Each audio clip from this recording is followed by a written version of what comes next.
Paz y bien.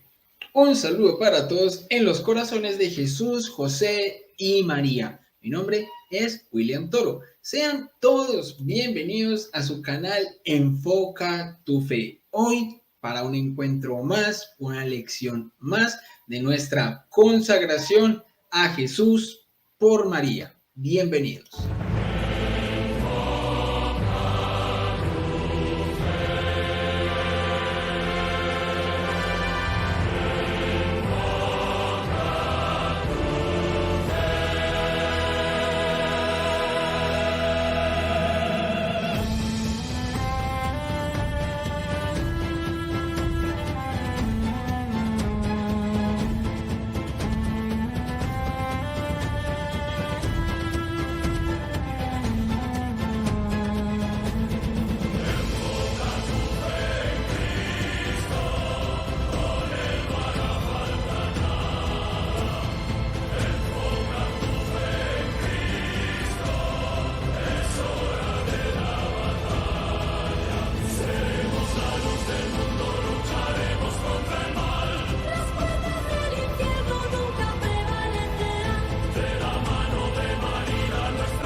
Bien, mis hermanos, espero que hayan tenido una semana muy bonita de la mano del Señor, de nuestra Madre, la Santísima Virgen María. Espero que la charla pasada que tuvimos con mi gran amigo Dante Urbina haya sido como lo fue para mí, de mucha bendición, de muchos frutos. Qué charla tan impresionante, tan bonita.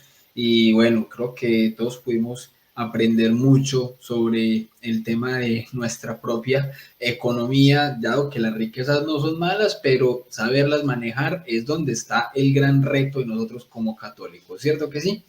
Pues bien, mis hermanos, les cuento que la charla de hoy es una charla muy importante en realidad. Pero antes de que comencemos con nuestra charla, pues vamos a poner esta charla, esta lección en manos del Señor, en manos de nuestra Madre, la Santísima Virgen María, para que por su intercesión podamos también entonces pedir la venida del Espíritu Santo y que no sean ni mis palabras ni nuestro propio entendimiento solo humano, sino que sea el Señor guiando lo que yo voy a decir y guiando nuestros pensamientos para que las palabras y todo lo que se vaya a decir en esta lección pueda ser de la mano del Señor, de la mano de nuestra Madre la Virgen María, y que podamos tener con esto una gran bendición también para nuestra vida, que podamos poner esta lección en práctica, porque es una lección que nos va a ayudar en nuestro diario vivir para que podamos vivir precisamente como buenos católicos en la coherencia de la fe y a rechazar de tajo el pecado de nuestra vida. Entonces, mis hermanos, en el nombre del Padre, del Hijo y del Espíritu Santo. Amén. Ven, Espíritu Santo, ven por medio de la poderosa intercesión del Inmaculado Corazón de María, tu amadísima esposa. Ven, Espíritu Santo, ven por medio de la poderosa intercesión del Inmaculado Corazón de María, tu amadísima esposa. Ven, Espíritu Santo, ven por medio de la poderosa intercesión del Inmaculado Corazón de María, tu amadísima esposa. Amén.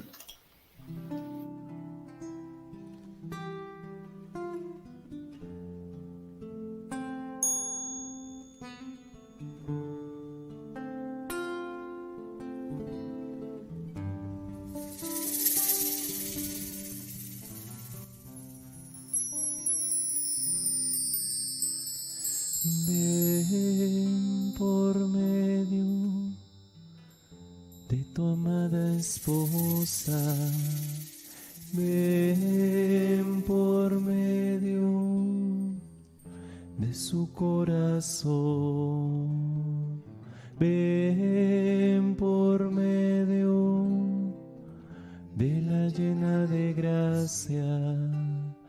Ven, Espíritu de Dios. Ven, Espíritu de Dios, y llénanos,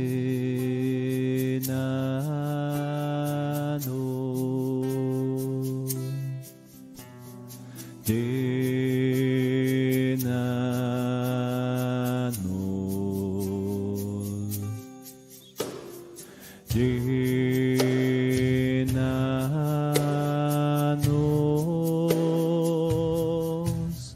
Espíritu de Dios, y llénanos,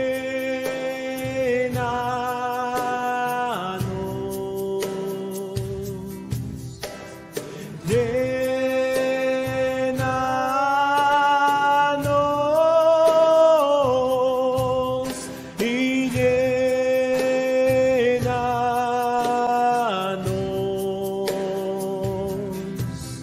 Espíritu de Dios,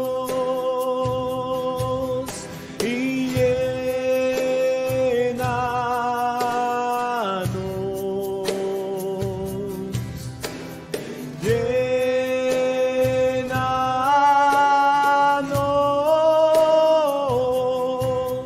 llénanos, y llénanos,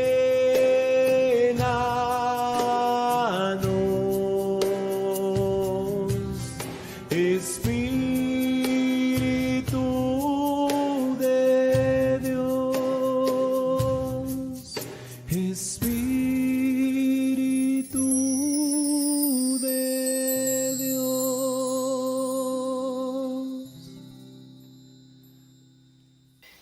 Muy bien, mis hermanos, nuevamente entonces, paz y bien. Les cuento, mis hermanos, que es muy posible que hoy hayan llegado personitas nuevas, porque he sabido que hay gente que ha estado compartiendo los links de la consagración y bueno, qué bendición tan grande que puedan venir personas nuevas. Entonces, si en este momento hay personitas nuevas que se están conectando, bienvenidos. De verdad, bienvenidos a este regalo de Dios y de nuestra Madre del Cielo que se llama Consagración a Jesús por María.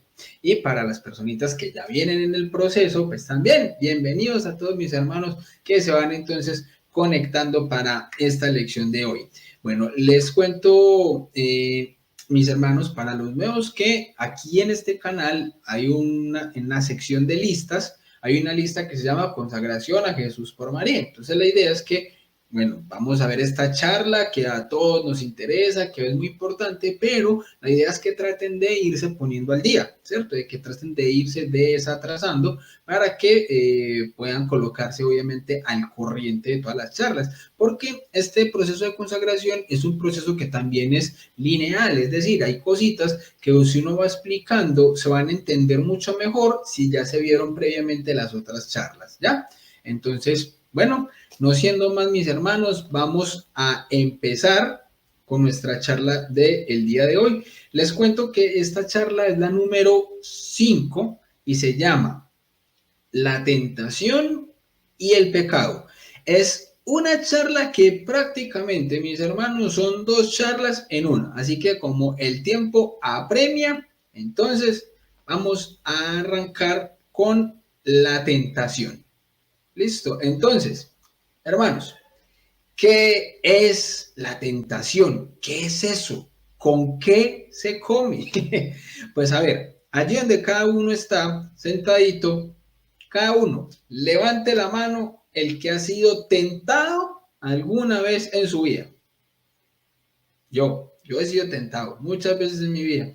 Supongo que todos los que están ahí del otro lado también han de haber levantado la mano.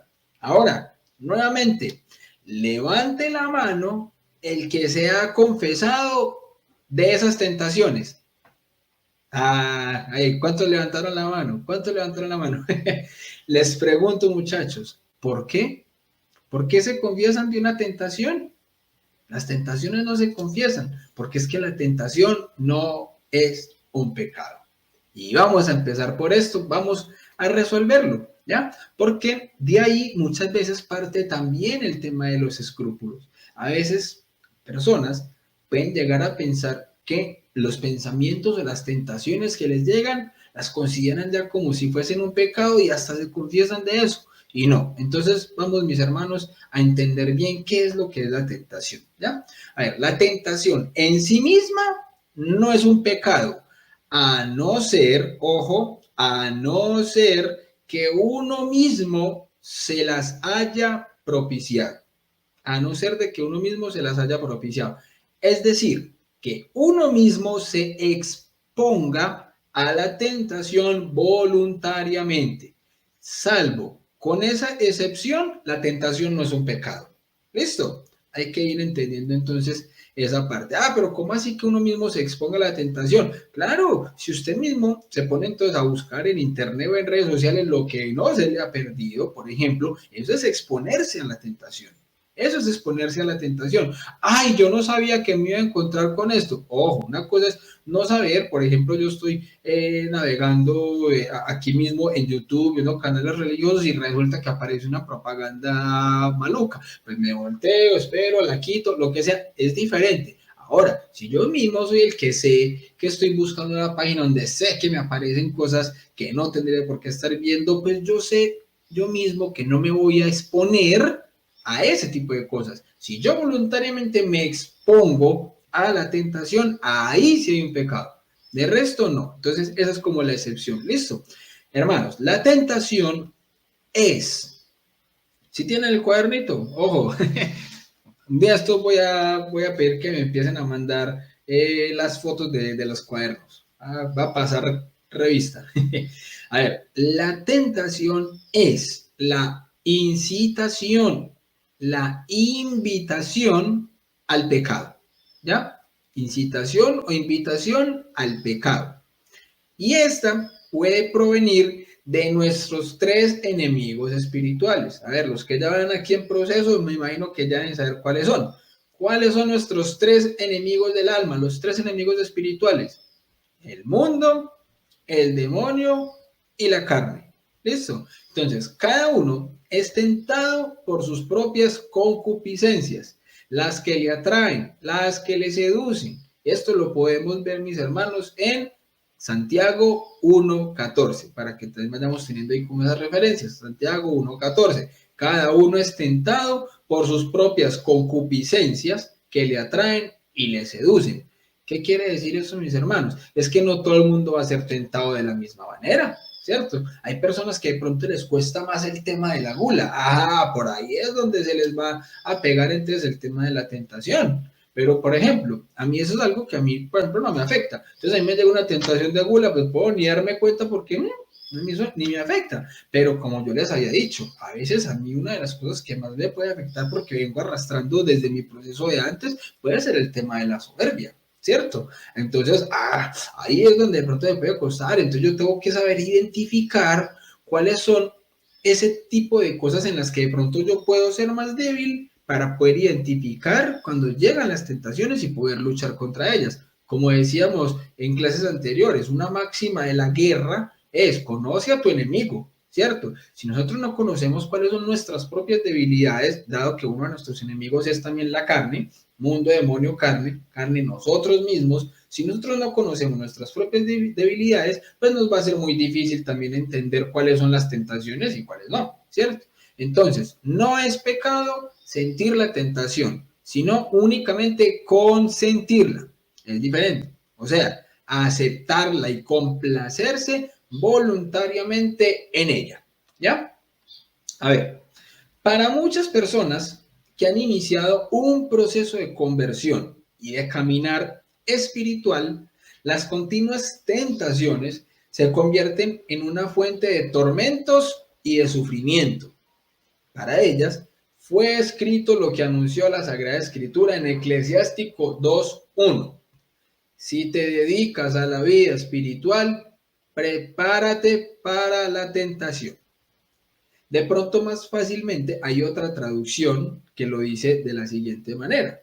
Hijo, si tratas de servir al Señor, prepara tu alma para la prueba. ¿Qué nos está queriendo decir aquí las Sagradas Escrituras en Eclesiástico 2:1? Que si estamos empezando un proceso espiritual serio, un proceso de conversión serio y coherente, mis hermanos, preparémonos para la batalla, porque lo que se viene son tentaciones. Lo que se viene es una pelea espiritual, porque el demonio no va a querer que nosotros renunciemos a la vida de pecado. El demonio no va a querer que nosotros renunciemos a todo eso que hemos arrastrado y que nos ha alejado de la vida en Dios. Entonces, por eso es que vamos a recibir muchas tentaciones, pero no solamente el demonio, como les decía, mundo, demonio y carne. Entonces, tenemos que estar muy bien preparados. Entonces, si el mismo Señor Jesucristo, nuestro Señor Jesucristo, el Santo de los Santos, padeció las 3 tentaciones en el desierto, pues cuánto más las tendremos que padecer nosotros, que somos la debilidad misma. Además, el enemigo de la salvación es el más interesado en atacar a quienes van por un camino de conversión y de santificación. O sea, si nosotros empezamos este camino espiritual, el enemigo de nuestra salvación va a estar más interesado en nosotros que en aquellas personas que ya están en una esclavitud de pecado. Hombre, pero ¿por qué? Yo lo explicaba también en otra charla que creo que fue el santo cura de Ars, y si no, pues me corrigen allí, un santo al que veía, por ejemplo, un muy buen sacerdote ascético lleno de demonios alrededor. Ya, él tenía como una visión de almas, visión de espíritus, y se daba cuenta que este santo sacerdote tenía montones de demonios alrededor, pero veía, por ejemplo, entrando a los burdeles personas y había un demonio por cada 10 personas, por ejemplo, ahí, como echando ojo nada más. Y entonces el santo cura de Ars, creo que era, se preguntaba, ¿pero por qué? Si esta persona es tan santo y los otros son tan pecadores. Y el Señor, obviamente, ¿qué le revelaba allí? ¿Qué le estaba diciendo? Pues claro, es que obviamente va a necesitar el demonio muchos más demonios para atacar a una persona que quiera estar en el camino de fe que aquellas personas que prácticamente ni siquiera necesitan ya ser tentados, porque están esclavizados ya del pecado. Entonces hay muchas personas que en el mundo me van a decir, pues que yo no siento tentaciones, pues que ¿quién lo va a tentar si no hay necesidad? Si vives una vida de pecado y de libertinaje, entonces pues obviamente ni siquiera hay necesidad ya de ser tentado. Pero las personas que estamos tratando de vivir en un camino de fe, claro, ¿para qué somos tentados? Para que nos alejemos del camino de la fe. Pero también las tentaciones son oportunidades de demostrar lo mucho que amamos a Dios.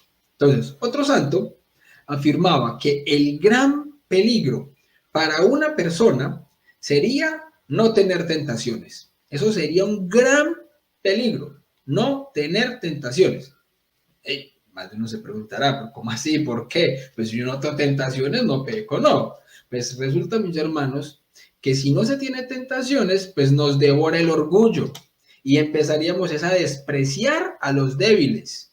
Otra santa, por ejemplo, decía, a nadie temo tanto como a quien no siente tentaciones, porque se puede enfriar mucho en su vida espiritual.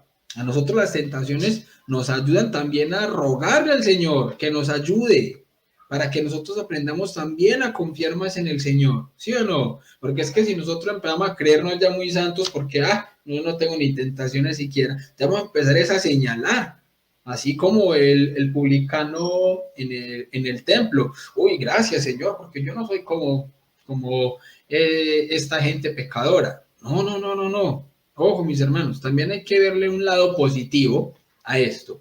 ¿Para qué Dios permite que seamos tentados? Para que confiemos más en Él y de esta manera imploremos su misericordia. ¿Para qué más lo permite? Para que desconfiemos. ¿De quién? ¿De quién debemos desconfiar? De nosotros mismos. Para que desconfiemos de nosotros mismos, de nuestra debilidad y tendencia al mal. Para que reconozcamos, nuestra falta de fuerza en la lucha contra el pecado. Y este reconocimiento, ¿a qué nos lleva? Pues nos lleva a la humildad. Mi gran amigo San Agustín, él decía que obviamente pues recordando su vida tan manchada e indigna, él repetía, no hay falta que un ser humano haya cometido que yo no pueda cometer. Entonces, somos débiles, mis hermanos, somos débiles. Entonces, ¿para qué más permite el Señor que nosotros podamos ser tentados? Ojo, el que lo permita no quiere decir que Dios nos ponga la tentación. Dios no pone tentaciones. Dios no nos pone a nosotros una maldad, pero permite que nosotros seamos tentados. ¿Listo? ¿Para qué más lo permite? Pues para que seamos más comprensivos y misericordiosos con los que son débiles. El mismo San Bernardo decía que a muchas personas les conviene ser débiles y de poca resistencia, para que así sepan comprender a los pobres pecadores, que más caen por debilidad que por maldad. ¿Ya? Entonces, para que vamos entendiendo. Lo que no destruye, fortalece. ¿Sí o no? Lo que no destruye, fortalece.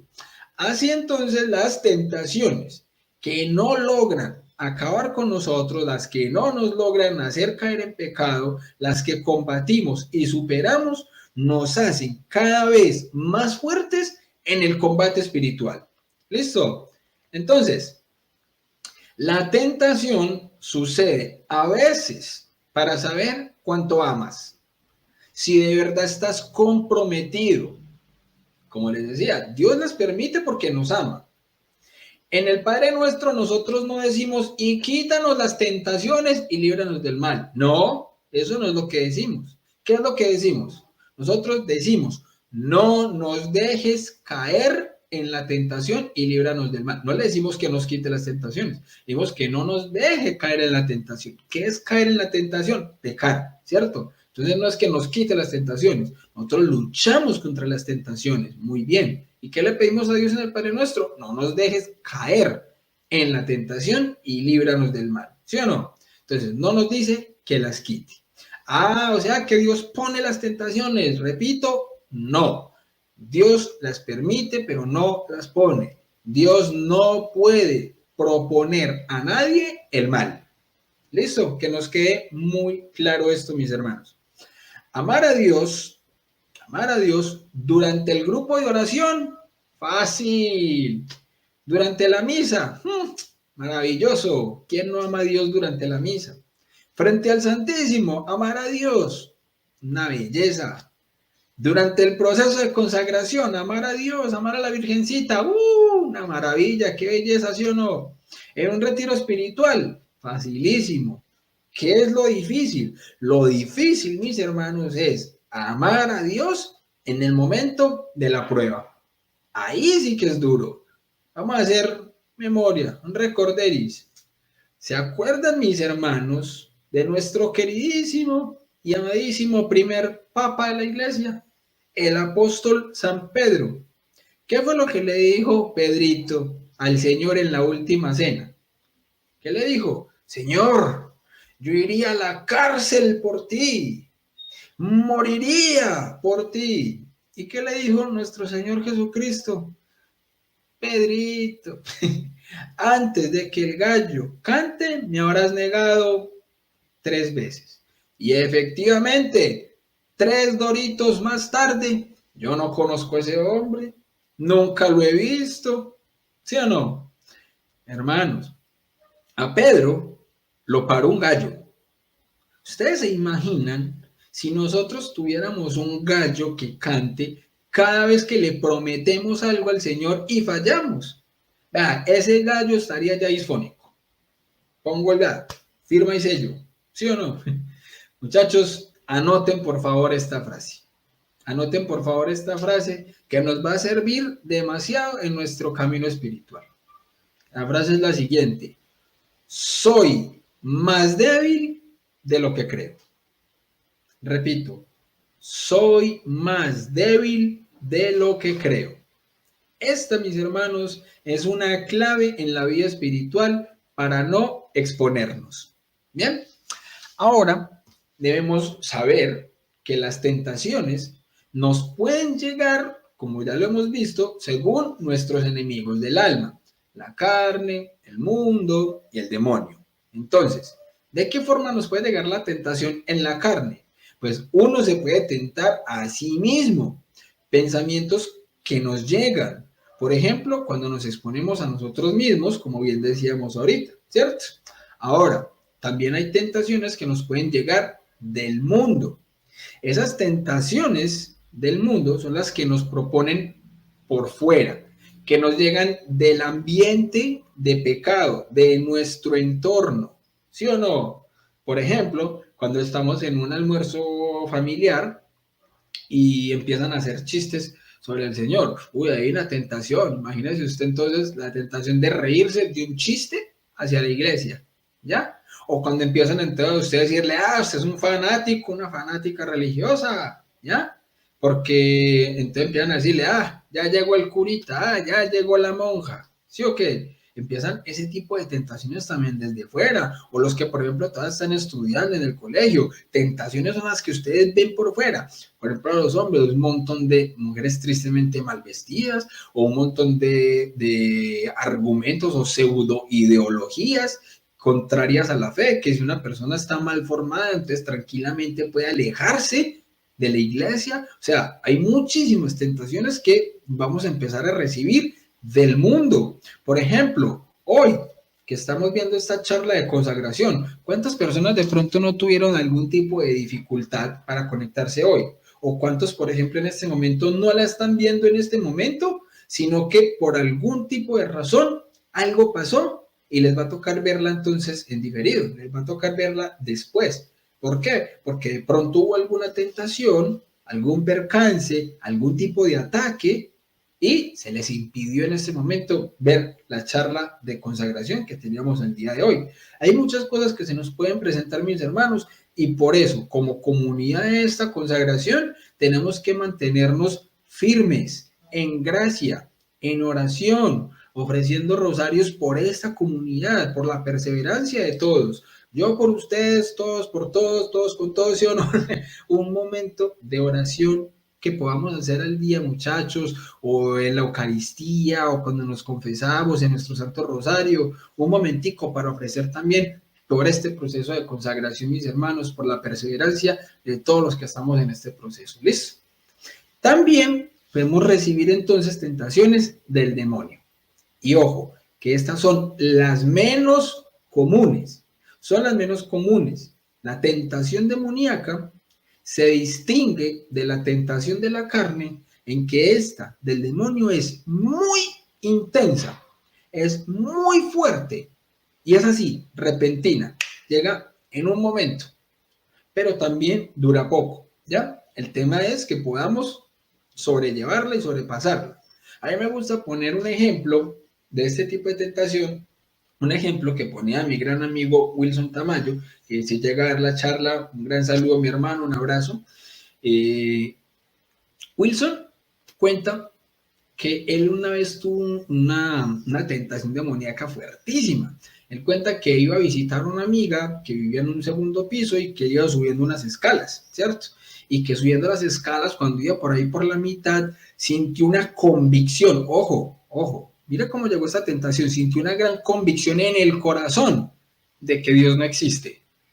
Y ya teniendo su proceso de consagración, teniendo argumentos para la existencia de Dios y tenía como una convicción fuertísima en el corazón, Dios no existe. ¿Y qué hizo en ese momento Wilson? Ahí, en plena calle, subiendo esas escaleras, a la luz donde estaba todo el mundo, ¡pum! Se tiró ahí mismo ahí de rodillas y empezó a hacer el credo. Empezó a hacer, creo en Dios Padre Todopoderoso, Creador del cielo y de la tierra. ¿Y qué dice Wilson? Terminó de rezar el credo y se fue a la tentación. Y jamás volvió a tener una tentación hacia la existencia de Dios. Jamás. Pero fíjense que eso fue una tentación demoníaca. O sea, ¿a qué se estaba exponiendo él ahí en ese momento? A nada. ¿Qué tenía ahí él como del mundo, algo así? Nada. Fue una tentación demoníaca, fuertísima. Una convicción de que Dios no existe. ¿Y cómo la contraatacó? ¿Qué fue lo que hizo en ese momento? ¡Pum! De una al piso, de rodillas y el credo. Entonces hay que aprender a contraatacar las tentaciones. Y es a lo que vamos a ir en este momento.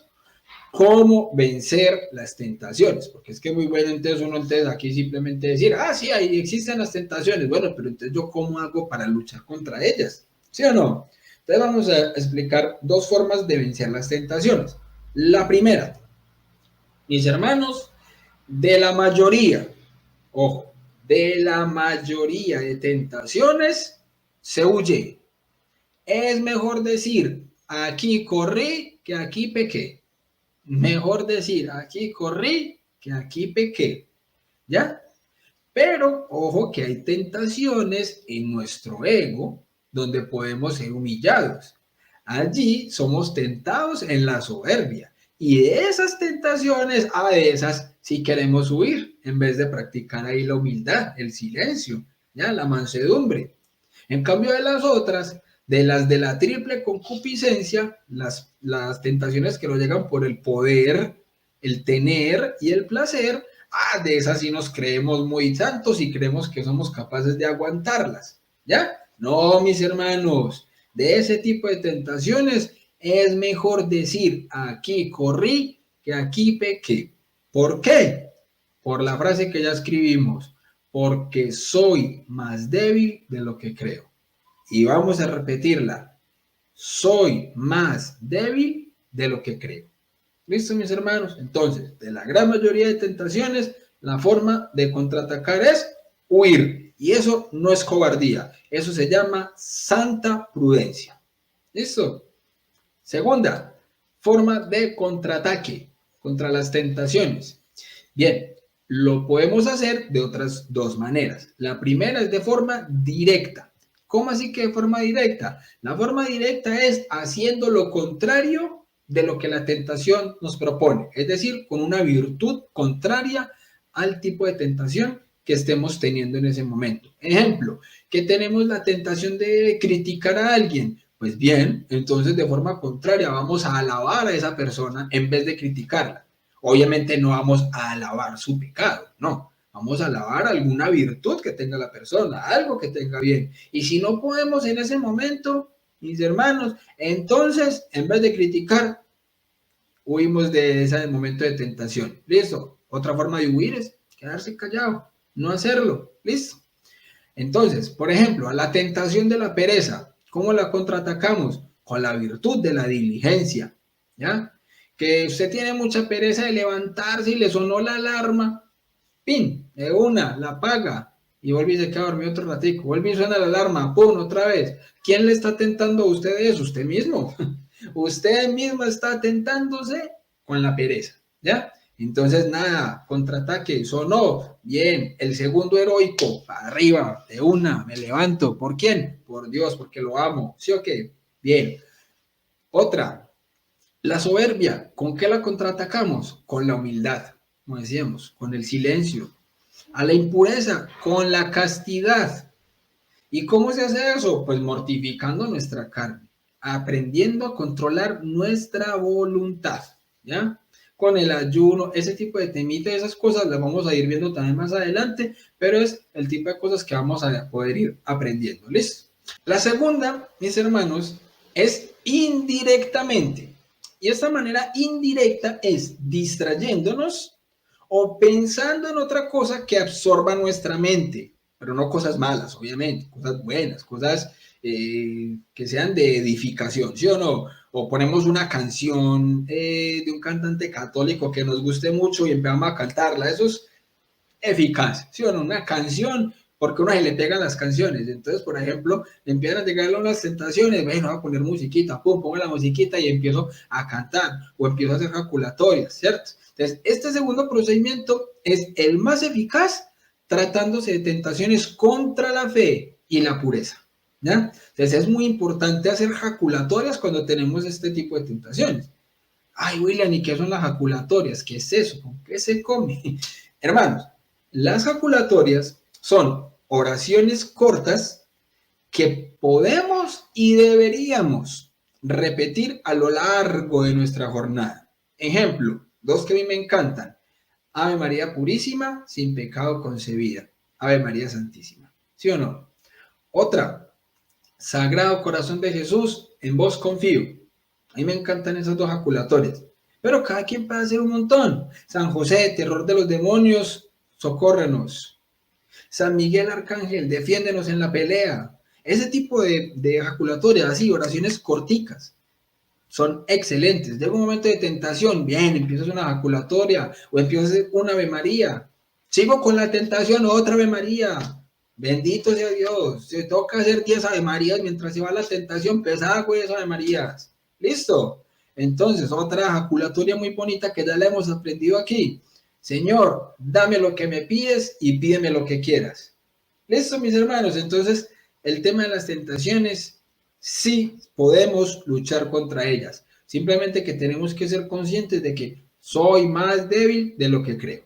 Entonces, finalmente, en esta cuestión de las tentaciones, si hemos logrado vencer la tentación, hemos de darle humildemente las gracias a Dios si salimos victoriosos. No es que, yo tan teso, yo soy, qué santazo como estoy luchando contra las tentaciones. No, nosotros, junto a Dios, estamos luchando de la mano del Señor y de la Virgen María. Ya son las que nos empezamos a creer, entonces pues que ya somos tan santos que vamos a empezar en vez de caminar, vamos a levitar a ras de piso, ¿sí o no? No, listo. O si llegamos a caer en la tentación, mis hermanos, arrepentirnos en el acto, si caímos en esta, y aprovechar esa lección para otras ocasiones. ¿Listo, mis hermanos? ¿Claros con el tema de la tentación? ¿Por qué? Porque vamos a empezar con el pecado. ¿Ya? Hermanos, el pecado. ¿Qué es el pecado? El pecado lo podríamos definir sencillito como el gran asesino. ¿Qué es el pecado? Es el gran asesino. ¿Listo? A ver, ¿por qué decimos que el pecado es el gran asesino? Porque es que el pecado es capaz de llevar a las almas a la muerte eterna, a la condenación, a la privación total del bien supremo para el que fueron creadas. ¿Y cuál es este bien supremo? Dios. Por tanto, el único mal real que le puede acontecer al hombre es el pecado. Pues todos los demás males, enfermedad, crisis económicas, sufrimientos, etcétera, todo esto tiene repercusiones temporales y pasajeras. Pasajeras. Lo peor que le puede pasar a un ser humano es estar separado del amor de Dios. Y esta separación solamente se da por el pecado. ¿Listo, mis hermanos? Entonces, definimos del pecado como el gran asesino, pero vamos a dar como una definición de cuaderno. Esas definiciones que podemos tener si alguien nos dice, bueno, defíname pecado. Bien, el pecado entonces en general se puede definir y lo podemos hacer con San Agustín, que dice así, abro cita, una palabra, una obra o deseo contra la ley eterna. Repito, ¿qué es el pecado según San Agustín? Una palabra, obra o deseo contra la ley eterna. O como dicen otros, una transgresión voluntaria de la ley de Dios. ¿Listo? Entonces, el pecado es una ofensa a Dios, como nos lo dice el Salmo 51, 6. Contra ti solo pequé, cometí la maldad que aborreces. ¿Ya? El pecado se levanta contra el amor que Dios nos tiene y aparta de él nuestros corazones. Como el primer pecado es una desobediencia, una rebelión contra Dios por el deseo de hacerse como dioses, pretendiendo conocer y determinar el bien y el mal. ¿Ya? ¿Qué les dijo la serpiente a Eva? Serán como dioses, se les abrirán los ojos, conocerán el bien y el mal. Esto lo vamos a profundizar mucho en el tema de la nueva era, esa parte en el Génesis. Pero en este momento, eso fue lo que abrió las puertas del pecado. Eso fue lo que nos generó a nosotros la caída. Ya, mis hermanos, que le creímos. ¿Cómo así que le creímos y eso fueron Adán y Eva? Enseguida vamos a explicar bien esa parte, pero sí, o sea, porque hay muchos que pueden pensar, eso es injusto, si fueron ellos dos, ¿por qué tenemos que pagar nosotros? Claro que sí, ya vamos a ver por qué. Pero entonces, el tema es, la serpiente tentó a Eva y Eva le creyó. Y Eva le transmitió esto mismo a Adán y Adán también le creyó. ¿Listo? El pecado es así. Amor de sí mismo hasta el desprecio de Dios. ¿Saben quién dijo eso? San Agustín. ¿En dónde lo dijo? En un libro hermosísimo que ojalá, si no lo han leído, pueden sacar la oportunidad de leerlo. Es un poco larguito, pero es maravilloso. Es un libro de San Agustín que se llama La ciudad de Dios.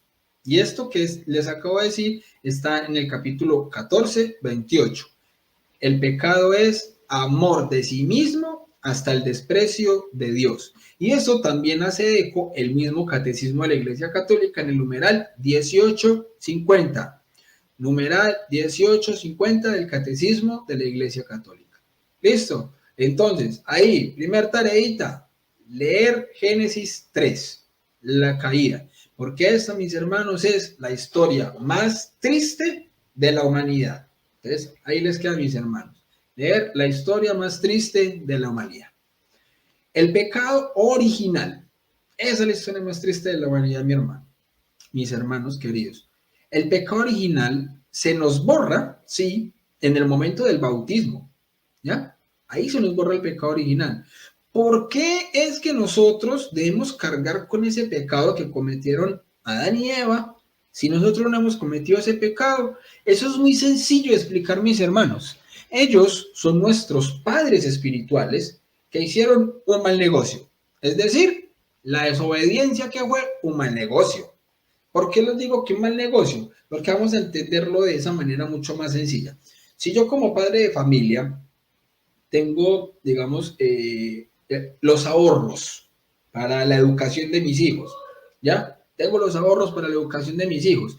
Y resulta que llega alguien con el super negocio de la vida, donde me dice que tengo que invertir todos los ahorros de mis hijos ahí y que yo voy a ganarme el doble, que ya es un montón de gente lo ha hecho y todos lo han ganado, así como cuando normalmente conocemos ese tema de las pirámides y todo eso, que supuestamente no tiene que invertir nada y al final de cuentas sí, tiene que invertir un montón para poder supuestamente ganar y hay gente que incluso ha terminado en la quiebra total de cuenta de eso.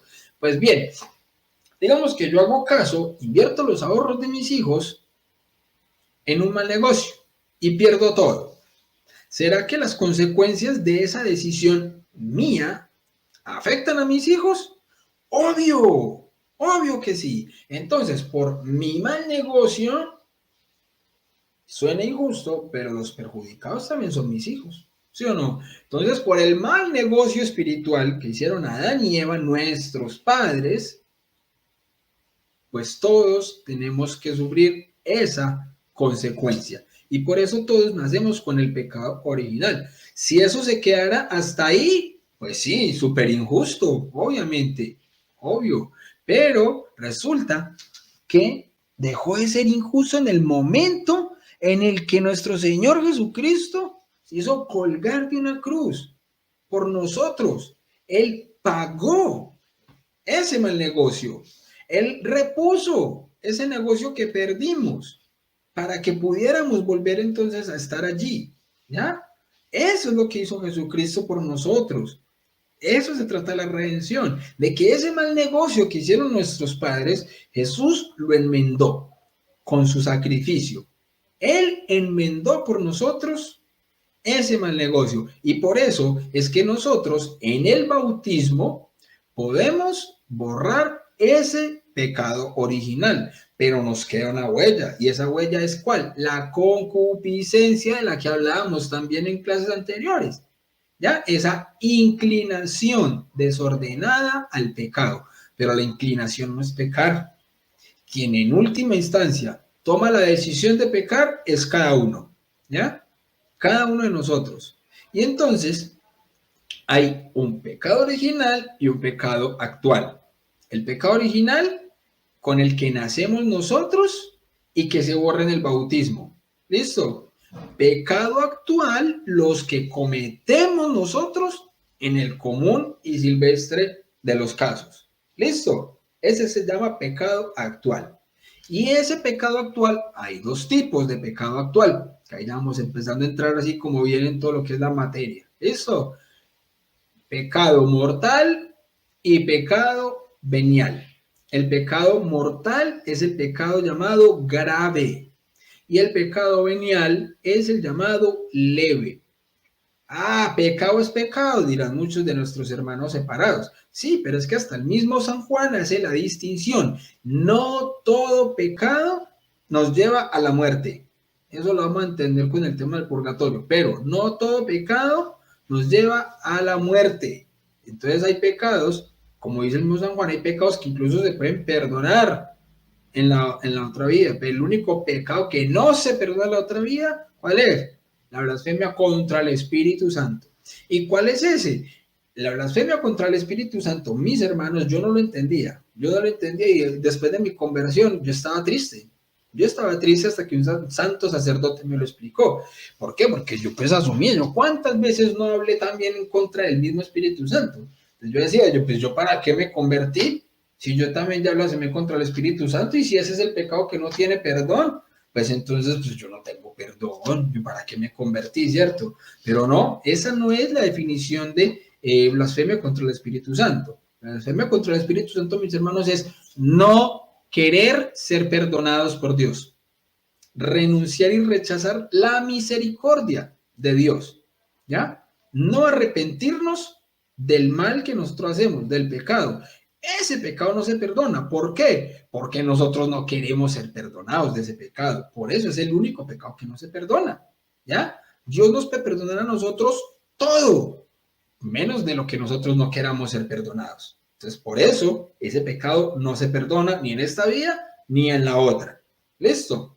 Entonces, tenemos que hay dos pecados. El pecado mortal, que es el grave, y el pecado venial, que es el leve. Porque es obvio que hay niveles de gravedad. Ejemplo, ¿qué es más grave? ¿Aplazar la alarma del reloj 5 veces, como decíamos ahorita, porque me dio pereza levantarme? ¿O robar? ¿O robar? Obviamente va a ser mucho más grave robar, ¿cierto? Entonces es importante distinguir esto porque no todo pecado nos lleva a la condenación. Entonces, vamos a entender primero lo que es el pecado mortal y después lo que es el pecado venial. Entonces, el pecado mortal mata adentro de nosotros, mata dentro el alma de la gracia.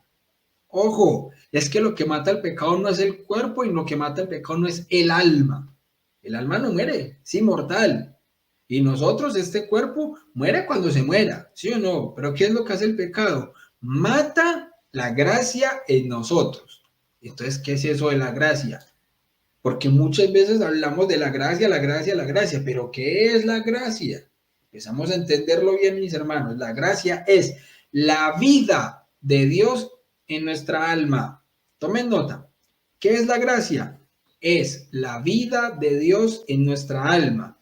Es el don que Dios nos da y nos habilita para la salvación. La gracia es un don de Dios y nos habilita para la salvación, la gracia. Entonces, cuando nosotros pecamos, ¿qué es lo que perdemos? La gracia, la gracia. Entonces, el pecado mata la gracia. Es la transgresión voluntaria de la ley de Dios en materia grave, ¿cierto? Ese es el pecado mortal, la transgresión voluntaria de la ley de Dios en materia grave. ¿Qué significa esto? Porque es que si nosotros lo leemos así, lo vamos a leer de una manera muy jurídica. Ah, sí, claro, la ley de Dios, tal cosa, la otra. Pero también tenemos que hablarlo en términos de amor, porque Dios es amor. ¿Qué significa un pecado grave? Mis hermanos, un pecado grave significa romper el corazón de tu Padre Celestial. El pecado grave es romper el corazón de tu Padre Celestial. Mejor dicho, cuando nosotros pecamos, le decimos a Jesús, no me importa que hayas muerto en la cruz. Cuando nosotros pecamos, lo que le decimos a Jesús es, no me importa que hayas muerto en la cruz. Eso significa el pecado. Si nosotros lo leemos como es la transgresión voluntaria de la ley, sí es una definición. Pero ya no suena tan bonito cuando nosotros decimos, no me importa que hayas muerto en la cruz. Eso es lo que nosotros le gritamos a Jesús cuando pecamos. Pero para que haya pecado mortal, se necesitan tres condiciones. Tres condiciones. Bueno, mis hermanos, ¿cuáles son esas tres condiciones?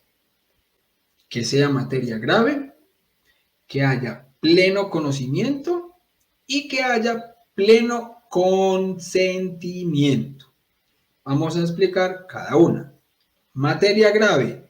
Materia grave es la que es precisada por los 10 mandamientos, ¿ya?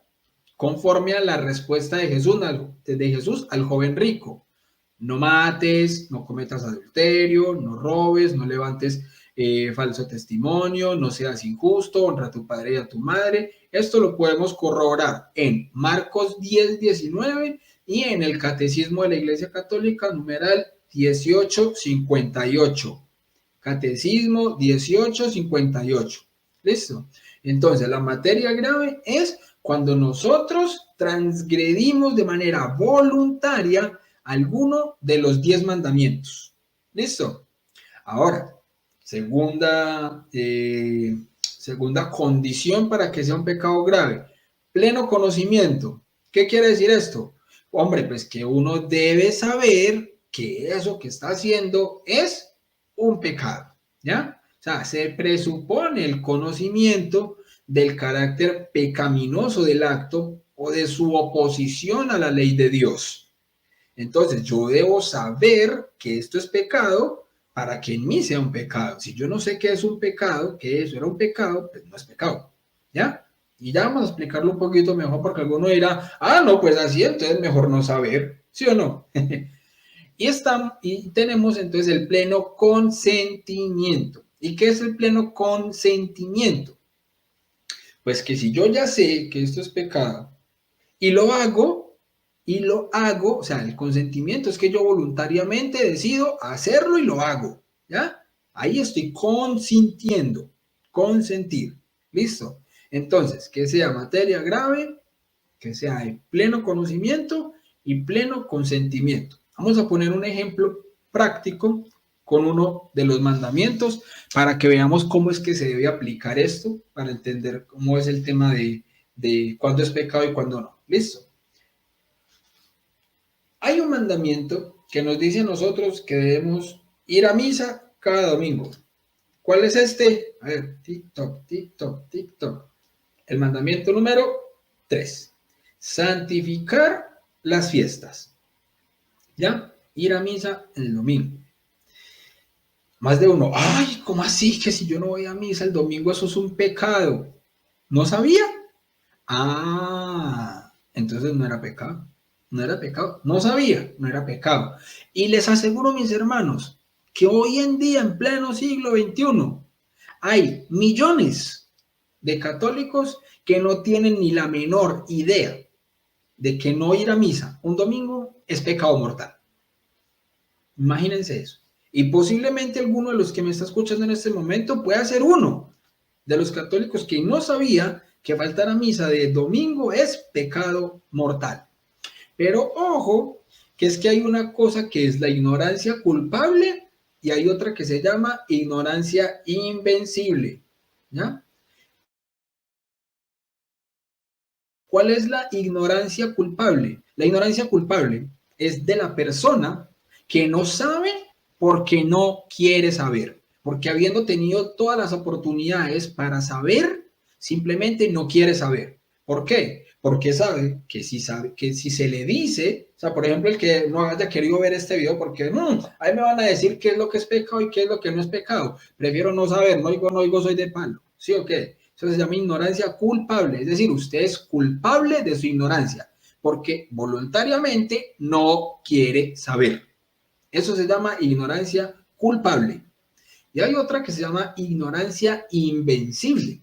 Y la ignorancia invencible es que la persona no ha tenido los medios, que nació en una familia atea y nunca nadie le explicó, nunca fue un catecismo, no tenía ni idea de ese tipo de cosas, nunca nadie le explicó eso. Hay personas que, por ejemplo, son católicos de toda la vida y que en ese orden de ideas fueron al catecismo, pero cuando eran niños se la pasaron todo el catecismo jugando, haciendo rondas o molestando al amiguito, lo que sea, papá, y nunca entendieron nada de lo que se explicó.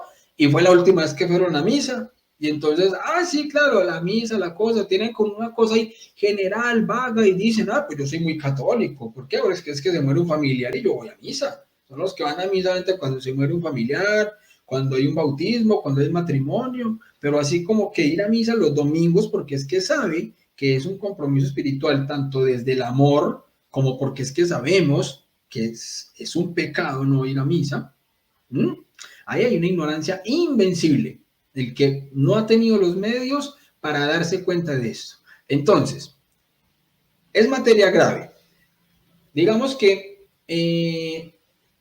una persona con ignorancia invencible. Vamos a poner los ejemplos. El de la ignorancia invencible. Entonces, ignorancia invencible. No es un católico, bautizado, bien. Materia grave, no fue a misa el domingo. ¿Es pecado? Sí, es pecado. ¿Esta persona de ignorancia invencible cometió él el pecado grave? No sabemos. No sabemos. ¿Por qué? Porque si su ignorancia es invencible, no cometió pecado. Él no sabía que no ir a misa, perdón, que no ir a misa era un pecado. No lo sabía. Entonces no tenía pleno conocimiento. Es decir, le hacía falta la segunda, ¿cierto? Pleno conocimiento. No sabía. ¿Por qué? Porque voluntariamente, o sea, cumple con cuáles requisitos. Cumple con dos condiciones. Con que sea materia grave y con voluntariamente cometer el acto. En este momento, en este caso, cometer el acto sería más bien no cometerlo, es decir, no ir a misa, ¿ya? Entonces cumple con dos, pero le falta una y es saber, el pleno conocimiento. Si no sabe que no ir a misa no es pecado, pues entonces no está cometiendo un pecado. Él está tomando la decisión porque no le gusta, por lo que sea, pero no tiene idea de eso. O el protestante que precisamente creció en una casa protestante toda la vida. Usted es un pecador, ¿por qué no va a misa? Y él, ¿por qué tendría que ir a misa? Pero no sabe lo que se está perdiendo, él no sabe que eso sería un pecado. De hecho, en los mandamientos, para ellos, eso no es un pecado. El santificar las fiestas no lo tienen ellos como un mandamiento de ir a la misa, a la Eucaristía, no, para nada. Entonces, creo que pronto ahí me pueden ir comprendiendo, ¿listo? Materia grave, que sea materia grave, que usted sepa que eso es pecado y el pleno consentimiento. Ahora bien, ¿cómo así? Entonces, yo hace 8 días iba a ir a misa y no fui. ¿Por qué no fue? ¿Sabía que era pecado? Sí, sabía que era pecado. Voluntariamente decidió no ir a la misa. No, yo sí quería ir a misa, pero resulta que mi mamá se enfermó. Mi mamá se enfermó y yo me tuve que quedar en la casa cuidando a mi mamá porque no había nadie más que pudiera cuidar a mi mamá. En ese caso, usted no comete pecado, porque ahí prima la caridad. Eso sería ya una obra de caridad. Quedarse cuidando al enfermo, a la mamá en este caso, porque nadie más se puede quedar cuidando a la mamá. Entonces usted ahí se exime y no comete pecado. ¿Listo? Entonces mire que ahí no estaría cumpliendo con la última, el pleno consentimiento, porque es que no es que usted no quiera ir a misa, sino que la circunstancia en ese momento se lo impidió, pero no fue porque voluntariamente usted decidió, no voy a ir a misa, va a quedar viendo el partido de fútbol, ahí ya se haría pecado, ¿sí o no? No, yo no me puedo perder el partidito, no, a misa, ¿sí o no? Entonces, como para que podamos ahí entenderlos, mis hermanos. Ahora, los efectos del pecado mortal. Efectos del pecado mortal. El pecado mortal, mis hermanos, arroja a Dios de nuestra alma. Es como si lo estuviéramos sacando de nuestra alma a patadas. Imagínense que ustedes estén en una casa y que lo saquen de esa casa a patadas. ¿Cómo se sienten? Aparte de humillados, ¿sí o no? Pues bien, mis hermanos, cuando nosotros pecamos, estamos sacando a Dios de nuestra alma. De la casa de nuestra alma lo sacamos a patadas.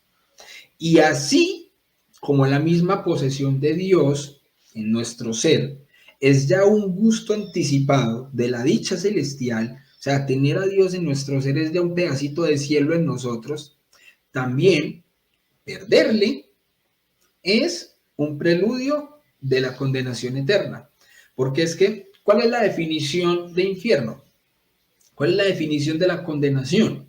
Es la autoexclusión de Dios, es la ausencia de Dios. Y si nosotros estamos sacando a Dios de nuestra vida con el pecado, pues ya estamos empezando a tener en nosotros un preludio de condenación.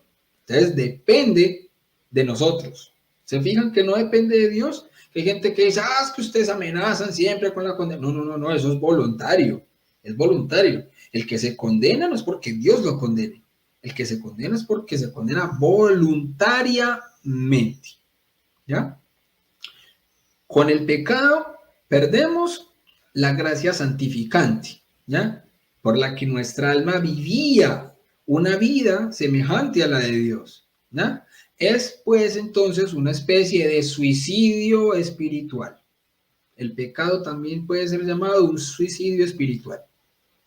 Otro efecto del pecado: perdemos nuestros méritos pasados, los que habíamos acumulado con tanto esfuerzo, que hicimos una obra de caridad, que este ayuno lo ofrecí, que me enfermé y ofrecí este dolor por las almas del purgatorio. Mis hermanos, mientras estamos en gracia, todos estos méritos se suman a nuestra santificación, porque hay niveles de santidad, ¿ya? O sea, digamos que entre 10 personas, si se salvan los 10, el tipo de santificación de cada uno no va a ser igual, va a ser conforme a los méritos que hayamos acumulado aquí. Por eso un santo no es igual a otro, ¿sí o no? Entonces, esos méritos que nosotros podemos ir acumulando con lo que nosotros hacemos bien hecho para la gloria de Dios, se pierden en el mismo momento en el que cometemos un pecado mortal. Se pierden todos esos méritos y no podemos merecer nada, cosa alguna, para el cielo. Todas nuestras obras en ese momento son en vano. Yo puedo ser un millonario y donar todas mis riquezas a los pobres. Y si no estoy en gracia, eso a mí no me sirve para el cielo. Nada, no me sirve. Me servirá para de pronto tener una gracia de conversión, pero también esa gracia yo la debo aceptar. Y si no la acepto, peor, ¿ya? Ahora, yo puedo no tener un solo peso y estar en gracia y ofrecer todos los días un santo rosario por la salvación de muchos, por la conversión de otros, por mi familia, por las almas del purgatorio. Eso tiene más méritos que haberme gastado toda una fortuna en los pobres. Claro que si obviamente tenemos forma y modo de ayudarle a los pobres, bendito sea Dios, la caridad prima, ¿sí o no? Entonces, mis hermanos, el catecismo es muy claro en afirmar que si no es rescatado por el arrepentimiento y el perdón de Dios, causa la exclusión del reino de Cristo y la muerte eterna del infierno. Esto lo vamos a encontrar en el numeral 1861. Entonces, ¿qué es lo que nos está diciendo aquí el catecismo? Que nosotros debemos ser rescatados por el arrepentimiento. O sea, si nosotros cometemos un pecado y nos arrepentimos y buscamos el perdón de Dios, ojo, ¿en dónde buscamos el perdón de Dios? Sacramento de la reconciliación, en la confesión. O sea, si nosotros no hacemos eso, ¿qué estamos causando? Causamos en nosotros la exclusión voluntaria del reino de Cristo y la muerte eterna del infierno. ¿Listo? Numeral 1861. Con razón es que algunos teólogos se atreven a decir que el pecado mortal es el infierno en potencia. El pecado mortal es el infierno en potencia. ¿Listo, mis hermanos? Bien, espero que hayamos comprendido el tema del pecado mortal. ¿Listo? Ahora, Pecado venial. El pecado venial, a ver, más bien así, se comete un pecado venial cuando no se observa en materia leve la medida prescrita por la ley moral o cuando se desobedece a la ley moral en materia grave, pero sin pleno conocimiento o sin entero consentimiento. Entonces, fíjense lo que decíamos ahorita del pecado grave, que eran las tres características, las tres circunstancias, ¿cierto? Materia grave, pleno conocimiento y pleno consentimiento. Si nosotros nos falta, por ejemplo, ese pleno conocimiento, sí es un pecado, es pecado venial. O nos falta entero consentimiento, o sea, que voluntariamente no es que lo quisimos, pero que no está muy claro, puede ser un pecado venial. ¿Listo? Esto lo podemos ver, mis hermanos, en el Catecismo 1862. 1862. ¿Listo? ¿Cuáles serían entonces los efectos del pecado venial? El pecado venial, ojo que no priva al alma de la gracia santificante, o sea, los méritos, que por ejemplo no perdemos los méritos que vamos teniendo para nuestra propia santificación, ni tampoco perdemos el amor divino que tenemos en nuestra alma, pero sí priva al alma de gracia y mérito que hubiese recibido si hubiese vencido la tentación. Es decir, cuando nosotros salimos victoriosos en un momento de tentación, esto también es un mérito que acumulamos para nuestra santificación. Pero cuando cometemos un pecado venial, perdemos esa oportunidad, ¿no?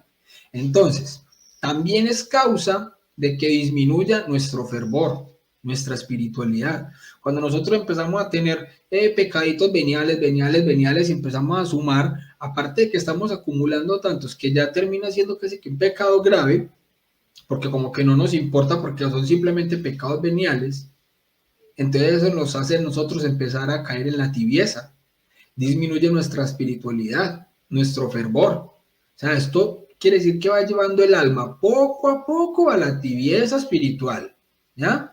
Nos vamos acomodando en la mediocridad y vamos cayendo en un conformismo de creer que basta simplemente con no pecar mortalmente. Ay, de que yo no peque mortalmente, no importa lo demás, ¿cierto? Eso se llama mediocridad espiritual. Y el mayor peligro que entraña el pecado venial es el de ir preparándonos poco a poco en nuestra alma para caer en pecados mortales, ¿ya? ¿Por qué? Pues porque es que los pecados veniales alimentan nuestra inclinación al placer prohibido y por otra parte, pues disminuye las gracias de Dios. Entonces, no es que nos dé lo mismo pecar venialmente, para nada. Entonces, el pecado es un desprecio que hacemos a la fuente de agua viva, la única que puede calmar la sed de nuestras almas. Y preferimos a esta agua de cisterna rota, ¿ya? Preferimos un agua enlodada al agua viva de Dios. ¿Cuál es el agua enlodada? Si nosotros pudiésemos observar el alma, lo podríamos comparar es como tener un vaso de agua cristalina y pura en un momento de sed tremenda, al lado de un vaso con lodo y porquería. Si nosotros pudiéramos ver esos dos vasos, ¿cuál escogemos para calmar nuestra sed?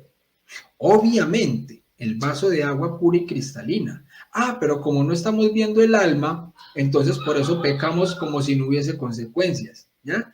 Ese es el problema, que como no tenemos esto palpable ante nuestros sentidos, como no estamos viendo la porquería del pecado de una manera latente, sino que después lo experimentamos es con consecuencias, incluso a veces acá en la tierra, ahí sí nos damos cuenta, pero después de, no en el momento de. Entonces, ahí es donde tenemos nosotros que siempre saber que estamos escogiendo es el agua cristalina y pura. Vamos a poner un ejemplo de pecado venial con la mentira. ¿La mentira es un pecado? Sí. En todo momento la mentira es pecado, ¿ya? Pero pues obviamente va a haber grados. Hay grados. Ejemplo, que alguien llega tarde al trabajo, alguien llegó tarde al trabajo o a una cita y dice, ah, hombre, ¿por qué llegaste tarde? No, hombre, es que había un trancón. Mentiras, que no era que había un trancón. Le cogió el día porque se acuerda que empezó a darle a la alarma del reloj 5 veces porque le dio pereza y todo esto. Ah, bueno, un pecado venial, más otro pecado venial, de diciendo la mentira, de que por qué llegó tarde, ah, no, porque es que está en un trancón tremendo. Ese tipo de mentira no es una mentira que sea un pecado grave, no, es un pecado que sí, obviamente es una mentira venial, es un pecado venial, leve, pero es una mentira, es un pecado y ojalá de confesión también, que solamente podemos y debemos confesar los pecados graves, no, ojalá también pudiéramos confesar los pecados veniales. Digamos una vez al mes que hagamos una confesión con examen de conciencia de lo que podemos tener en este mes, pues miramos, si tenemos un pecado venial que sea recurrente, lo confesamos para que empecemos también a recibir esa gracia de ir mejorando allí, de santificarnos allí, ¿cierto? Ahora, ¿cómo sería una mentira que sí sea un pecado grave? Pues una persona que, por ejemplo, se meta en un hogar a decir mentiras y a destruir una familia. Una mentira. Que por ejemplo llegue una mujer X, y que coja y llame a la esposa y decirle, usted no sabe con el tipo que usted se metió, la están engañando, ¡pum! Y colgó el teléfono. Resulta que es una mentira. Tranquilamente, esa mentira, por la envidia de pronto esta persona que ve que tienen un hogar bonito, una familia bien constituida, y como ella no puede tener eso, no lo ha logrado conseguir, entonces de pura envidia coge y trata entonces de destruir eso, porque ella, lo que ella no tiene lo quiere destruir, ahí esa mentira es un pecado gravísimo, gravísimo. Y fíjense que totalmente, materia grave, pleno conocimiento, ella sabe que lo que está haciendo no está bien, ¿sí o no? Y pleno consentimiento, va y lo hace, pecado gravísimo, destruir una familia, que es el núcleo de la sociedad. Entonces mira la diferencia entre, llegué tarde porque estaba en un trancón, y después va el jefe y mira en el Waze y no, verdecito, todo sí o no. Entonces, ahí tenemos que ir dándonos cuenta, muchachos, que sí, hay niveles, pero no quiere decir que no sean pecado, ¿ya? Solo que los que nos llevan a condenación son pecados graves. ¿Listo? Dentro del pecado, mis hermanos, también hay otros cuatro tipos, pero que tienen que ver con todo lo que ya hemos dicho, pero es como para clarificar mucho más a la hora de nosotros entender cómo es que nosotros podemos llegar a caer en algún tipo de pecado. ¿Listo? Entonces hay cuatro tipos de pecados: de ignorancia, de debilidad, de frivolidad y de maldad. ¿Ya? Fíjense esos cuatro: ignorancia, debilidad, frivolidad y maldad. Y voy a poner aquí un ejemplo sencillito. Bueno, no traje el agüita para tomar, pero bueno, voy a poner el ejemplo con, por ejemplo, el sorber, ¿cierto? Eso es algo que es maluquísimo, ¿cierto? Pero digamos que yo cojo una reunión donde hay varias personas y estamos todos tomando un jugo, lo que sea, y ya cuando yo empiezo, se escucha feísimo, ¿sí o no? Pero resulta que yo no sé que a las personas que están ahí les desagrada a alguien que sorba. O sea, eso de entrada sería mala educación, pero puede que yo esté acostumbrado que en mi casa todo el mundo sorbe y nadie lo ve mal. Entonces voy y me reúno con otras personas y no sé, a mí nunca me enseñaron que eso es parte de mala educación. Y entonces cojo y empiezo a sorber. Y entonces, claro, a las demás personas pues les va a parecer mal. Pero ¿qué pasa? Uy, yo no sabía que eso le molestaba a los demás. Ah, ahí hay un pecado entonces de ignorancia. Ojo, estoy poniendo el sorber como para que se puedan ver los niveles, ¿cierto? Entonces, bueno, ahí vamos con la ignorancia, ¿ya? Ahora, resulta que yo ya sé que a los que están ahí les molesta eso, pero resulta que yo estoy tan acostumbrado, porque en mi casa todo el mundo lo hace, me acostumbré a que siempre lo hacía, y bueno, al principio empiezo entonces a tomar normalito, pero resulta que después de un ratico se me pasa, se me olvidó y otra vez volví a sorber. Yo ya lo sé, yo ya sé que a ellos les molesta, pero resulta que volví y lo hice porque se me pasó, porque estoy acostumbrado a eso, que es malo, pero tengo que ir mejorando poco a poco e irme acostumbrando a lo contrario, a no hacerlo. Ese es el de debilidad. Debilidad, ¿sí o no? Ahora, frivolidad. Frivolidad. Ah, yo sé que a los demás les molesta, pero a mí no me importa. Ah, de malas. Pues, a ver, ¿a ustedes no les gusta? Ah, yo no puedo hacer nada ahí. A mí sí me gusta. Entonces, sorry. ¿Cierto? Sorry. Ese es el pecado de frivolidad. No me importan los demás. Y simplemente yo lo hago porque a mí me gusta, yo me siento bien. De malas los demás. ¿Ya? Pecado de frivolidad. Y está el otro que es el de maldad. Ah, no le gusta, venga, le sorbo al lado. Me le hago a la orejita y va. No le gusta, vea, con más ganas se le hago, ¿cierto? Entonces, maldad. Ya lo haces por maldad, porque sabe que al otro le disgusta, y entonces lo voy a hacer única y exclusivamente para molestar al otro. ¿Ya? Porque sé que no le gusta, entonces, venga, lo hago. Y me divierto en ese placer de la maldad, de hacerlo, porque no les gusta, entonces, venga, lo hago. Entonces, esos son los 4 niveles ahí, mis hermanos. Ignorancia, por debilidad, por frivolidad y por maldad. ¿Ya? Y entonces el pecado, ya como para que vamos cerrando poco a poco, trae 4 rupturas. Hay 4 rupturas que nosotros tenemos con el pecado. El primer pecado trajo grandes y graves consecuencias para la humanidad, que no se quedaron en el pasado, sino que día a día se siguen repitiendo. Y estas 4 rupturas que se dieron en el pecado de Adán y Eva se siguen repitiendo en cada pecado que nosotros cometemos. 4 rupturas. Primera, con Dios. Antes del pecado original, Adán y Eva se paseaban con Dios por el Edén, gozaban de su amor y de su presencia. Lo experimentaban como un padre amoroso y bondadoso, en quien se sentían confiados. Pero una vez que pecaron, eso cambió. Dice Génesis 3 del 8 al 10 que una vez Adán y Eva sintieron los pasos de Yahvé, se ocultaron a su vista porque sintieron miedo. Sintieron miedo.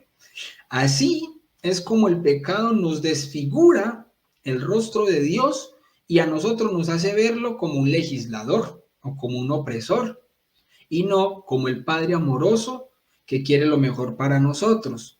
Y termina así por alejarnos totalmente de él. Eso es más o menos, mis hermanos, como que el que tenga, por ejemplo, hijos chiquitos me entenderá también. Y el que no, pues obviamente creo que puede ser un ejemplo muy ilustrador para esto. Si usted ve a su hijo de 2 años jugando con un cuchillo, ¿ya? Ya dejó el cuchillo en la cocina y resulta que se descuidó un momentico y el hijo lo cogió. Y el hijo está jugando con el cuchillo, el más filoso, y está jugando con él, su hijo de 2 años. ¿Usted qué hace? Ay, tan lindo el niño, ay no, yo no se lo puedo quitar, pues ¿cómo le ocurre? Yo sería un opresor, ¿ya? ¿Qué legislador yo sería si no permito que mi hijo en libertad juegue con el cuchillo? Si está feliz, véalo, véalo, está feliz de la vida, está dichoso el niño jugando con el cuchillo. No, le quito el cuchillo. Y puede que ese niño de 2 años no me va a entender el por qué se lo estoy quitando. Puede que sí, o puede que no. Más seguramente no me va a entender si yo le explico que eso lo que le hace es daño. Pues si el cuchillo no le ha hecho daño todavía, pues él no me va a entender que ese cuchillo hace daño, ¿ya? En ese momento. Pero se lo arrebato, se lo quito de una antes de que se haga daño. ¿Y qué pasa? Que el niño seguramente se va a poner a llorar porque le quitaste eso con lo que se estaba divirtiendo, eso que lo estaba haciendo feliz en ese momento. ¿Será que entonces el quitarle eso nos hace unos opresores, unos malvados? ¿Ya? No, es por su bien. Pues mis hermanos, nosotros, para Dios, somos esos niños chiquitos que muchas veces no entendemos y le decimos, pero ¿por qué esto es un pecado? Muchas veces podemos no entenderlo. Cuando lo entendemos, gloria a Dios que entendemos esto es un pecado y sé por qué no lo hago. Pero a veces hay cosas que no entendemos el por qué son pecado, pero son pecado. Entonces hay que, obviamente, ser obedientes porque tenemos una mente racional, ¿ya? Para poder hacer caso. Lo que pasa es que muchas veces preferimos no hacer caso y preferimos seguir jugando con el cuchillo a ver cuándo nos cortamos. ¿Sí o no? Entonces, primera ruptura con Dios. Segunda ruptura con el prójimo. Antes del pecado, fíjense muchachos, cómo fue peligroso todo lo que pasó con la caída de nuestros primeros padres. Entonces, antes del pecado, Adán, al contemplar a Eva, ¿qué fue lo que le dijo a Dios? Uy, esta sí que es carne de mi carne, hueso de mis huesos. ¿Dónde dice eso? Génesis 2:23. Es decir, la sentía como suya, como un regalo de Dios, alguien semejante a él. Pero ¿qué pasó después de la caída?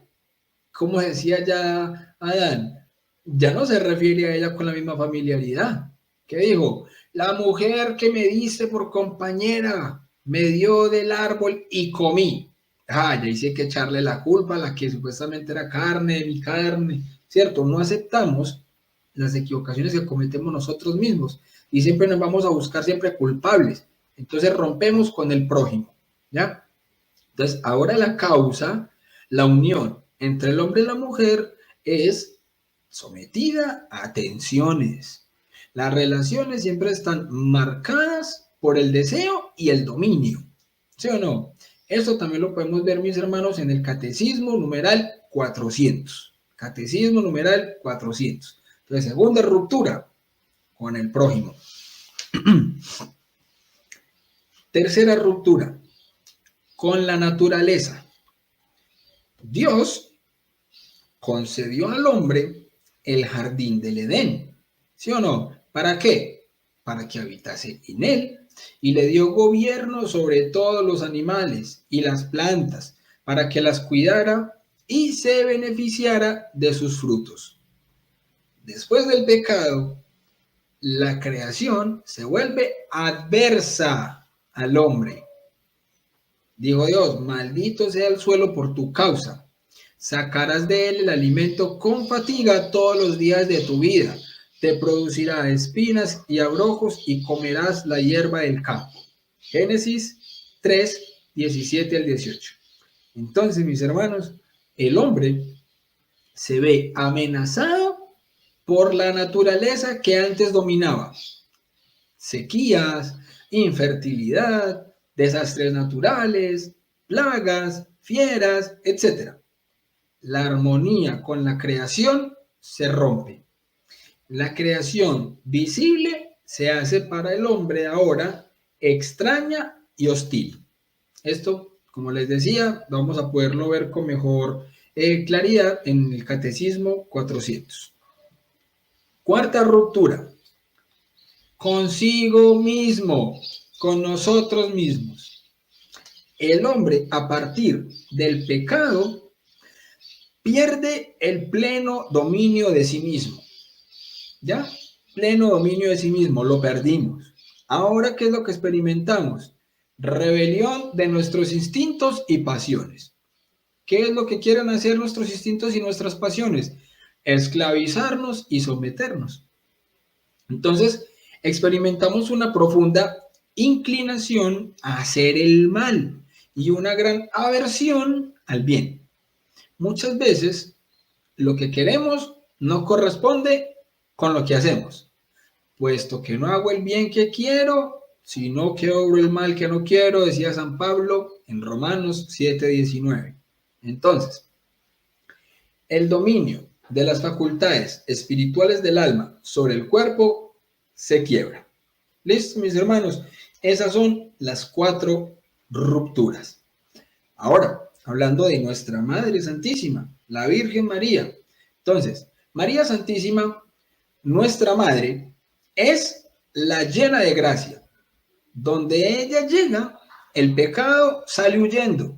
Por eso, al consagrarnos a la Santísima Virgen María, al consagrarnos a Jesús por medio de nuestra Santísima Virgen María, el pecado debe salir de nuestras vidas definitivamente, para que solo habite en nosotros la gracia de Dios.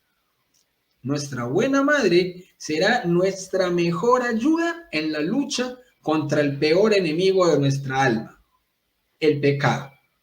Bien, mis hermanos, para finalizar, simplemente les quiero recordar algo así cortico sobre el tema de los mandamientos. ¿Por qué? Porque eso tiene que ver con la práctica de esta semana.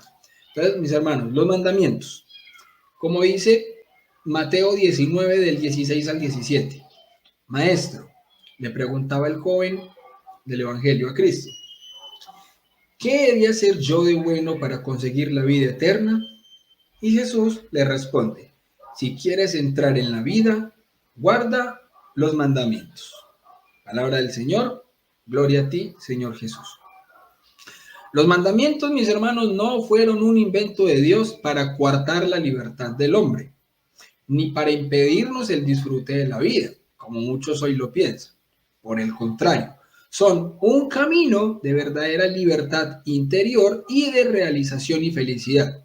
Son las instrucciones que llevan al hombre a cumplir el fin para el que fue creado, ¿ya? Todo padre quiere lo mejor para sus hijos, como lo explicamos ahorita con el ejemplo del bebé y el cuchillo, ¿cierto? Y por eso cada padre le aconseja y les advierte de los peligros que deben evitar. Eso mismo ha hecho Dios con sus hijos. Nos ha señalado el camino de la felicidad y nos ha advertido de los peligros que pueden destruirnos. Y esto lo ha hecho a través de ¿qué? De su amada, está por acá, de su amada iglesia, ¿sí o no? Entonces, los mandamientos, mis hermanos, son un sí a un Dios que da sentido en los primeros mandamientos, ¿ya? ¿Qué tal, mis hermanos, una ciudad donde no existiesen normas de tránsito? Seguramente abundarían ¿qué? Choques, heridos, muertos, reinaría un caos total. ¿O qué tal un país sin constitución política, donde todo ciudadano en nombre de la libertad hiciese lo que le antoja? Insostenible. Sería una cueva de ladrones, homicidas, donde reinaría el robo, el homicidio, la explotación, la esclavitud, la tiranía, ¿sí o no? La norma no está hecha para reprimir, sino para ordenar y proteger aquello que sí es valioso. Asimismo, entonces, los mandamientos están hechos para proteger al hombre. Entonces, mis hermanos, el remedio contra el pecado, confesión sacramental. Confesión sacramental. Jesús le dijo otra vez, la paz con vosotros. Como el Padre me envió, yo os envío a vosotros. Dicho esto, sopló y les dijo, recibid el Espíritu Santo. A quienes ustedes le perdonen los pecados, les quedan perdonados. Y a quienes se los retengan, les quedan retenidos. Juan 20 del 21 al 23. Como vemos, es voluntad de Dios que nos confesemos con un sacerdote. Porque al ser humano frágil, que sí comprende nuestra fragilidad, le va a ser mucho más fácil entender que somos débiles y pecadores. Ahora, si nos tuviéramos que confesar, por ejemplo, con San Miguel, hombre, nos parten dos con su espada. San Miguel no entiende por qué es que nosotros terminamos pecando, ¿sí o no? Entonces es mucho más fácil para un ser humano débil como nosotros entender nuestra fragilidad. Entonces, porque no absuelve en su propio nombre, sino en el del Padre, el Hijo y el Espíritu Santo. O sea, el sacerdote no dice, yo Andrés, yo el Padre tal, te perdono. No, se perdona en el nombre del Padre, del Hijo y del Espíritu Santo. O sea, en persona, in persona Christi, como emisarios, mensajeros de Dios. ¿Listo? El mismo sacerdote también nos puede aconsejar y orientar en la lucha.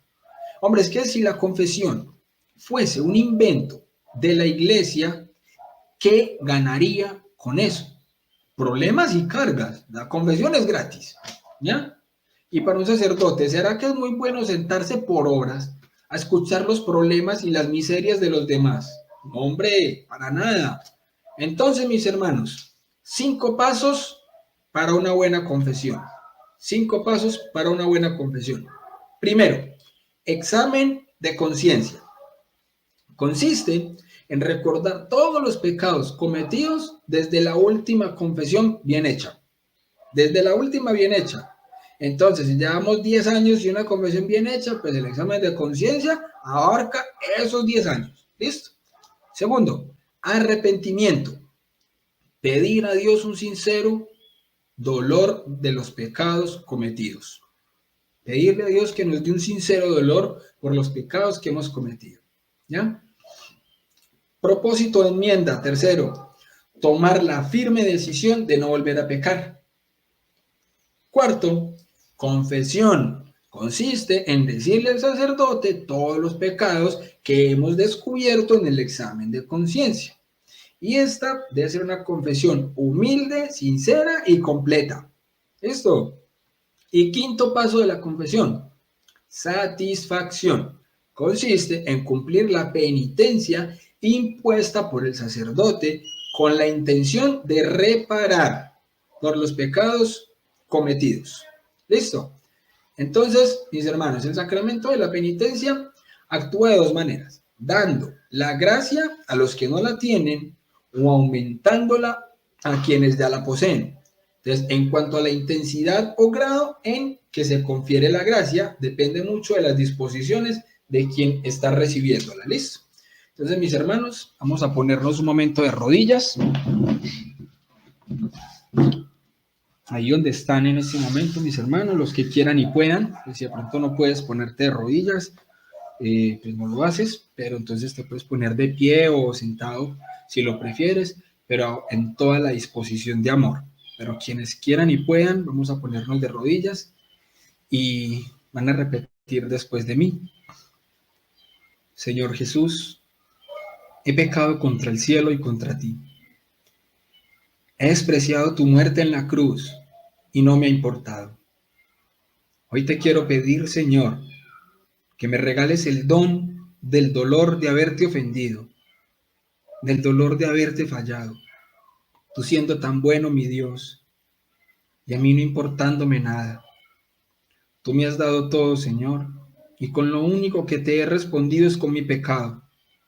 Perdóname, Señor. Hoy vengo ante ti a reconocer con humildad mi pecado.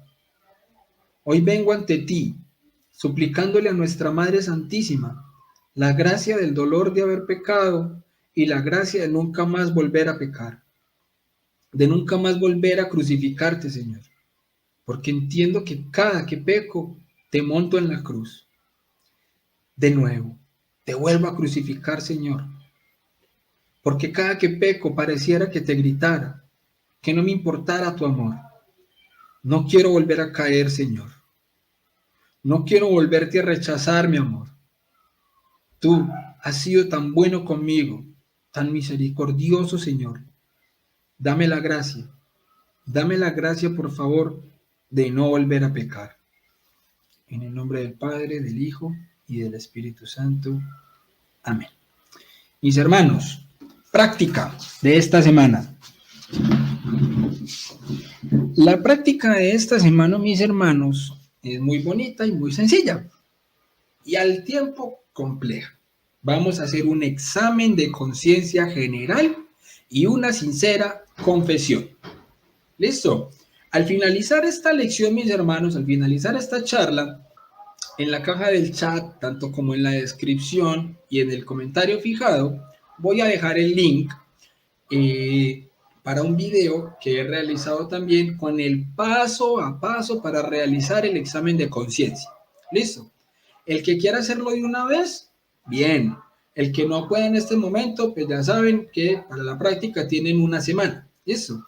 Igualmente no se dejen coger el tiempo porque esta práctica es muy, muy importante. Entonces, práctica, examen de conciencia general y una sincera confesión. Aquí les voy a dejar entonces el link, mis hermanos, para que puedan entonces hacer el paso a paso de este examen de conciencia. Y el reto digital, mis hermanos, compartir el link del examen de conciencia en sus redes sociales. ¿Para qué? Para que otras personas que si llevan mucho tiempo de no haberse podido confesar o no hacer una buena confesión, entonces, así no estén llevando el proceso de consagración, puedan tener esta guía a la hora de hacer un buen examen de conciencia. ¿Listo? Entonces recuerdo, práctica, hacer el examen de conciencia general y una sincera confesión. Reto digital, compartir el link del examen de conciencia en sus redes sociales. No siendo más, mis hermanos, muchísimas gracias por este sí. Hoy se nos fue un poquito más larguita, pero bueno, como les dije, acá casi que 2 charlas en una. ¿Listo? Mis hermanos, Dios los bendiga, que la Virgen los acompañe y como siempre les digo, en cabeza de mi gran y buen amigo San Agustín, nadie ama lo que no conoce. Paz y bien.